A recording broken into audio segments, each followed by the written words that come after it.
Winnipeg is a crazy city for that. I wasn't supposed to be a musician. Somehow I was welcomed with open arms when I got to town.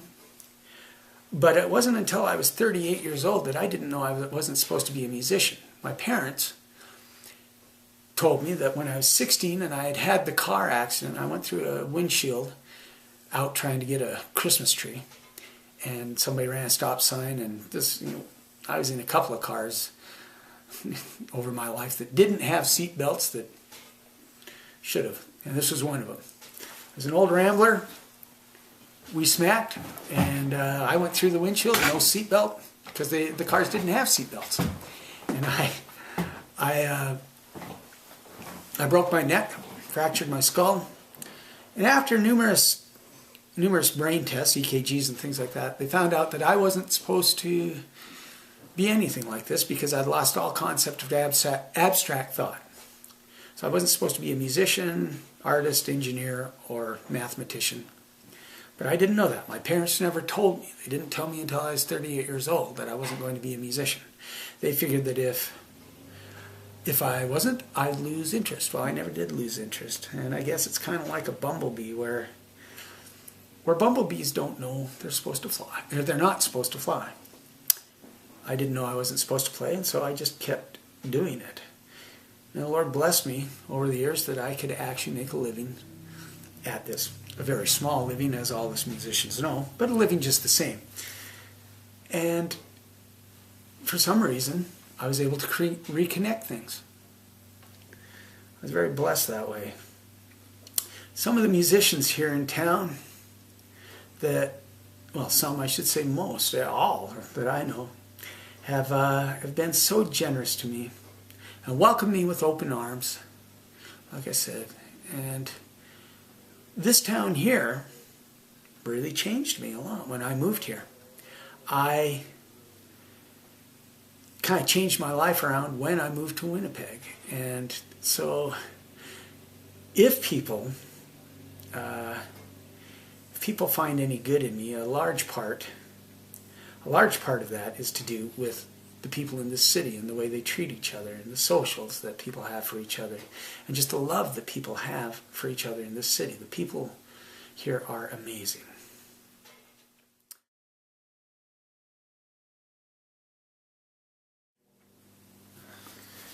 As well, playing music, I can't help but remember the first time I played in front of an audience. It was at a Santa Claus, well, there was the Santa Claus breakfast, and then there was an old folks dinner the night before. The night before was the first time.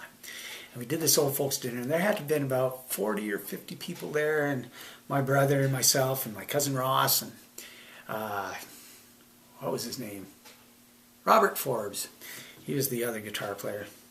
And we were all 11 and 12 years old, and we had our blue vests and white shirts and our funky little bell-bottom pants, and we went out and played, and we did a bunch of Christmas carols. And I remember doing the Christmas carols that night, and the applause after we did a song, the applause that we got, and I was just gobsmacked. I was like, what is this? And so I guess you might say I became an addict at 11 years old, an addict of applause, and I think I'm still addicted to it. I don't think it's something you ever get over.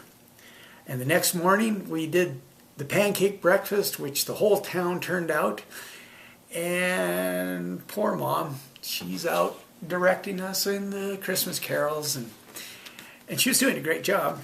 But then somebody yelled out, "Play some rock!" To which my brother and I told my mom, "I think you can go sit down now." And that's when it turned into a dance. And that was what really, really did it for me as a musician. I was just hooked ever since. So things like that was what was able to get me through the really bad gigs. And there are still really bad gigs out there, but I just don't take them anymore. But that was my first thing.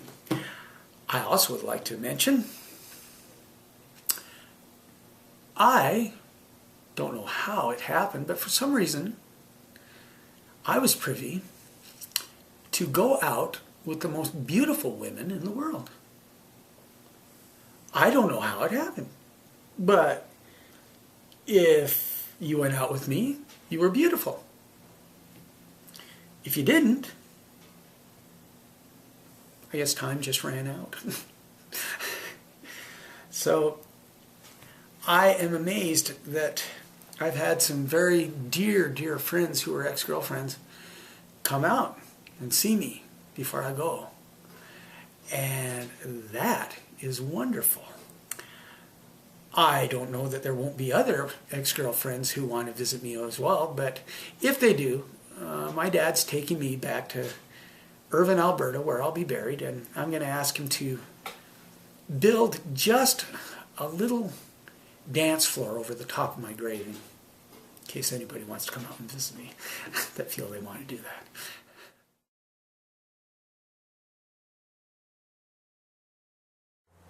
It takes a heap of living in a house to make it home, a heap of sun and shatter, and sometimes you have to roam before you really appreciate the things you left behind. You hunger for them somehow with them always on your mind. Doesn't really matter how rich you get to be, how much your chairs and tables cost, or how great your luxury. It ain't home to you, though it be the palace of a king, unless your soul's sort of wrapped around everything. Home ain't a place that gold can buy or get up in a minute. For it's home, there's got to be a heap of living in it. To the walls, there's got to be some babies born, and then right there you got to raise them up to women, good, and men. And gradually as time goes by, you find you never part with anything they ever used. They've grown into your heart. The old high chairs, the playthings, the little shoes they wore. You hoard, and if you could, you'd keep the thumb marks on the door. You got to weep to make it home. You got to sit and sigh. And sit beside a loved one's bed and know that death is nigh. And in the stillness of the night to see death's angel come. And close the eyes of her that smiled and leave her sweet voice dumb. For these are scenes that grip the heart.